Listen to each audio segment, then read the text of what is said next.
Komið sæl og verið velkomin í hádegisviðtal markaðarins hér á Stöð 2. Hann mættur hingað til mín viðskiptaráðherra Björgvin G. Sigurðsson, vertu velkomin. Takk fyrir það. Það nú eitt og annað sem við þurfum að fara yfir og við skulum bara byrja aðeins á markaðnum. Hann náttúrulega hlutabréf hafa reyndar verið að stíga aðeins upp á við núna undanfarna 3 daga en annars hefur þetta bara verið niður á við. Eru menn áhyggjufullir? Já, þetta náttúrulega afleiðing af þessum landamæralausa fjármálaheimi og þessari kreppu sem verður hérna á sérstaklega húsnæðislánamarkaði í Bandaríkjunum og þessum undirmálslánum, þannig að þessu kannski skolaði svolítið sterkara land hér heldur margir gerðu ráð fyrir og hafði svona meiri tímabundin áhrif sem að kannski ígjast líka upp þegar Seðlabankinn hækkar stýrivextina svona mikið ofan í þetta til að reyna að draga úr þenslu hérna innanlands annars, þannig að áhrifin verða svona meiri og ýktari, en annars held ég að það sé ekki ástæða til að hafa neinar svona sérstakar áhyggjur af því að þetta fór náttúrulega mjög bratt upp á þessu áru, að ganga niður aftur núna, að nálgast þar sem þetta var áramótin í fyrra. Þannig að ég held að við horfum fram á svona ágætis efnahagsástand á næsta ári. Það svona hægja á öllu. Ríkisstjórnin að draga úr útgjöldum núna. Það eru breytingar með þessari nýju ríkisstjórn. Það að færa stórar framkvæmdir inn í framtíðinu eins og Háskólasjúkrahúsið og eins og Sundabrautin sem að reyndar bara ekki komið lengri undirbúningi og svona. Og hérna þannig að ég held að það hægi á og náist meira jafnvægi á næsta ári í ríkisfjármálum og efnahagsmálum hérna almennt. Mér sýnist í raun og veru þessi samdráttur verður kannski til þess að við náum jafnvæginu fyrr og mýkra en ölla. Já, nú hafa matsfyrirtækin erlendu gagnrýnt ríkisstjórnina mikið fyrir að hafa farið í svona stóra framkvæmdir, menn eiga í góðærum að aðeins að íta á bremsuna og svo þegar kreppan kemur að þá eiga menn að spýta aðeins í. Hvað segirðu við því? Jú, það alveg hárrétt, en þarna spilar svo margt saman. Ábatinn af evrópska efnahagssvæðinu kemur hér inn að fullum krafti síðustu svona 4, 5, 6 árin. Einkavæðing bankana sem að leyst úr læðingi hérna miklu meiri krafta en við sáum fyrir 3-4 árum þegar við blessunarlega stigum það skref og ofan í þetta náttúrulega stærstu atvinnuframkvæmdir Íslandssögunnar sem eru Kárahnjúkavirkjun og Reyðarál og stækkun og öðrum verum og svo framvegis. Þannig að þetta svona lagðist allt á eitt að skapa þessa miklu þenslu hérna í nokkur ár. Þannig okkar núna verkefni að draga úr stórframkvæmdum á vegum ríkisins næstu 3-4 árin og við erum svo sannarlega að gera það. Það að hægja mjög á þeim framkvæmdum. En leiður við náttúrulega byggja upp innviði samfélagsins og grunngerðina eins og fjarskiptamál, samgöngumál og menntamál sem að ég held að spili svona móti og sé langtíma fjárfesting sem að taki svo við þessum rússíbannar sem við vorum alltaf að fara í með nýjum álverum og stórum verum. Þeim tíma sem svolítið að ljúka. Já. Hvað segir þú? Er rétt að menn búast við að stýrivexti getur hugsanlega verið hækkaðir enn frekar? Hvað segir þú við því? Sko, Seðlabankinn náttúrulega hækkaði síðast mörgum og óvörum, sjokkeraði svolítið markaðinn og nú kannski fyrst reynir á það hvort að þetta hægi á fjárfestingum og húsnæðismarkaði. Þetta voru margir komnir í gang með sína fyrirætlanir og eru að klára þá samninga núna. Ég held að þetta komi nú fram og ég held að það hægi á. Þannig að vonandi telur Seðlabankinn sig ekki þurfa að hækka aftur, en þetta það tæki sem að Seðlabankinn hefur til að ná verðbólgumarkmiðum sem að hann hefur ekki tekist að ná oft á síðustu árum. Þannig að hann beitir þessu tæki sem virkar á svo lítinn hluta markaðarins. Íbúðalán til 25 og 40 ára á föstum vöxtum, það hefur engin áhrif á það. Þetta bitnar fyrst og fremst á þeim sem að kaupa íbúð í fyrsta sinn. Taka lán í fyrsta sinn til lengri tíma, þetta bitnar harkalega á þeim og það ósanngjarnt og við þurfum að reyna að milda þau áhrif og þess vegna eru þessar vaxtahækkanir svona óheppilegar af því að þetta virkar á svo lítinn hluta markaðnum. Og það lítur að vera sérstakt skoðunarefni að langtíma lán verðtryggð á föstum vöxtum til áratuga, það virkar ekkert á þau og býtur ekkert á þær fjárfestingar, þannig að við hljótum að þurfa að endurskoða almennt umhverfi Seðlabankans, verðbólgumarkmiðin og tækin sem hann hefur. Já. Nú munt þú bráðlega kynna ríkisstjórn nýtt frumvarp til samkeppnislaga sem setur strangari skilyrði fyrir samruna fyrirtækja. Hvað felst í þessu frumvarpi?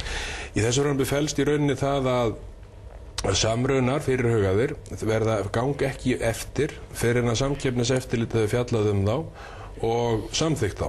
Sem það reyndar? Já, í dag það þannig að samrunar geta átt sér stað og svo fara þetta samkeppniseftirlitsins, þannig að það mjög óheppilegt að þurfa að brjóta það upp eftir á.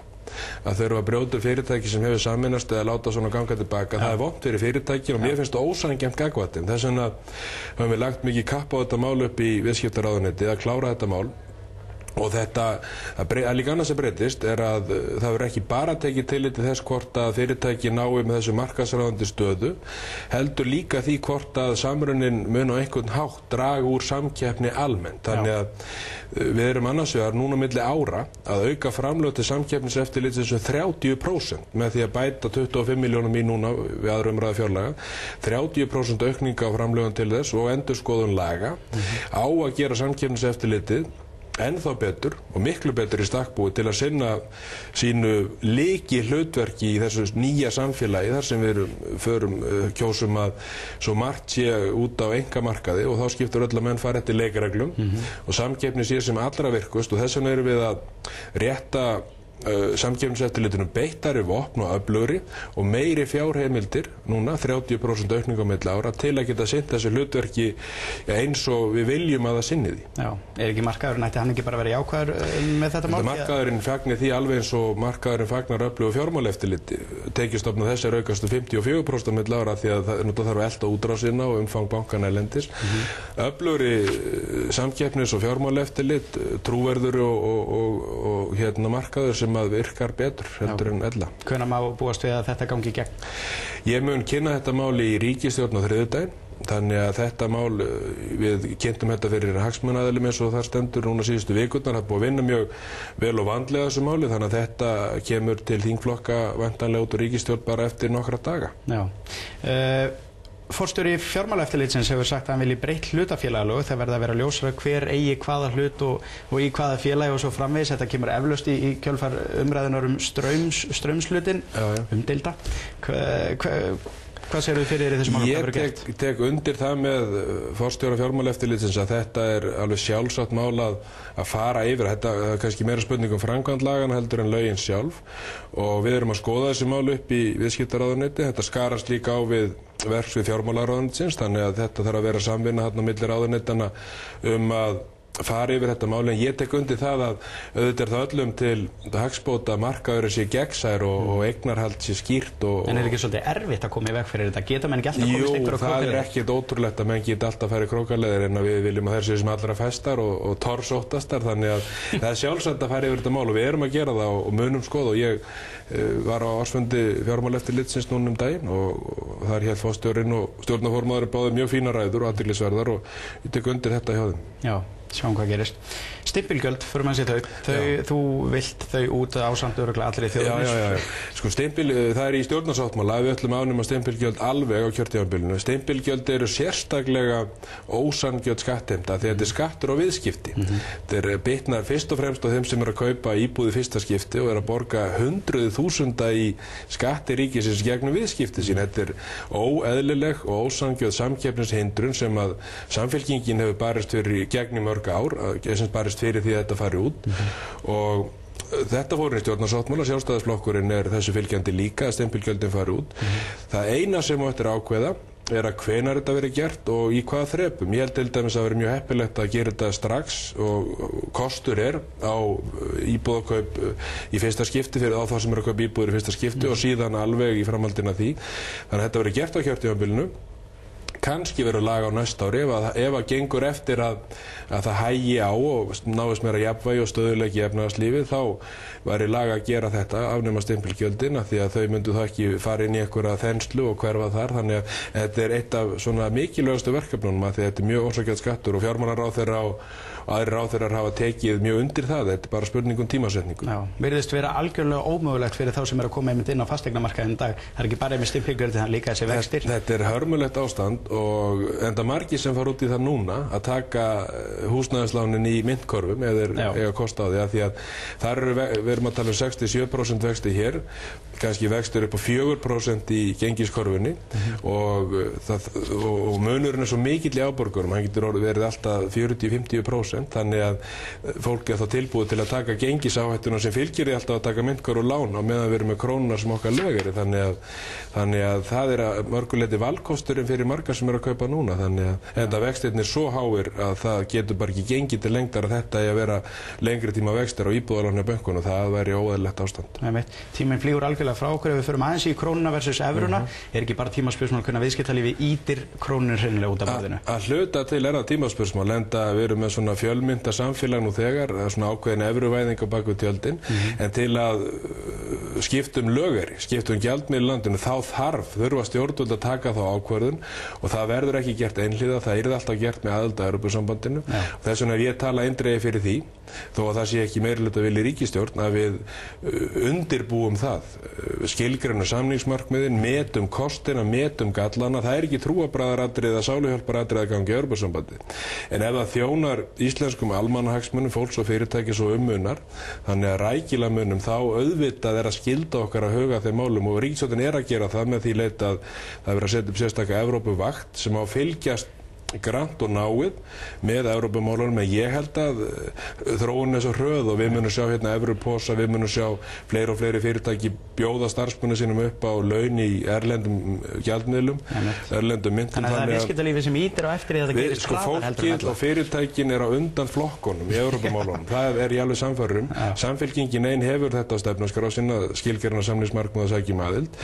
Nú er beðið eftir því hvernig hinir flokkarnir munu taka skrefin í framtíðinni, en fólkið og fyrirtækin eru á mörgleiti komin á undan flokkunum í þessum málum. Já, þannig það er bara tímaspursmál hvenær að þessu verður. Ég held að sé tímaspursmál hvenær einhverja breytinga verða, en eins og það er ekki á stefnuskrá ríkisstjórnar núna að sækjum aðild, en allt er breytingum háð. Langaði aðeins bara svona fara aðeins í léttara þetta með bleikt og blátt og ráðherra og ráðfrú og allt þetta, hvar stendur þú í þessu? Ég er hvorugri tillögunni fylgjandi. Ég vil hvorki breyta ráðherranafninu né skipta mér að þessum bláu og bleiku litum hjá litlu börnunum. Ég held að þetta sé nú meira sett fram til að ýta undir umræðum jafnréttismál og það fínt að jafnréttismáli séu rædd til þess ítrasta, en ég fylgi hvorugum þessum tillögum. Já, hafa menn margir veltaði fyrir sig hvort það sé ekki, mun þar var að tala eitthvað allt annað heldur en þetta. Jú, en það verið að tala í sjálfu sér alltaf að núna annar dagur aðra umræðum fjárlögin í þinginu og þar fer fram ítarleg umræðum efnahags- og samfélagsmáli, þannig að þetta eru svona lítil hliðarmál sem vekja þessu mikla athygli og það er ekkert við því að segja. Þetta er allt til að þingmenn leggja fram tillögur hvaðin, en við erum líka að ræða stóru málin og eyðum miklu meiri tími í það. Já, sem er að finna góða. En ráðherra líka, það er ekki endilega verið að tala um karlmann, þetta er svona yfir. Þetta er yfir, já, þetta er bara heiti sem hefur fessi í sessi og ég skil vel sjónarmið, en hins vegar þetta er bara hefðin er svona og þetta vísar ekkert í kynið, þetta vísar í embættið sem við gegnum tímabundið í hverju sinni, þannig að ég held að vera enga breyting að gera þar á því. Nei, Björgvin G. Sigurðsson, takk hérlega fyrir komuna. Sömuleiðis. Segjum þetta þá gott í bili. Hádegisviðtalið verður á sínum stað á mánudaginn. Minna á viðskiptafréttirinn á vísir.is og kvöldfréttir okkar á slaginu 18:20 í kvöld. Verið sæl.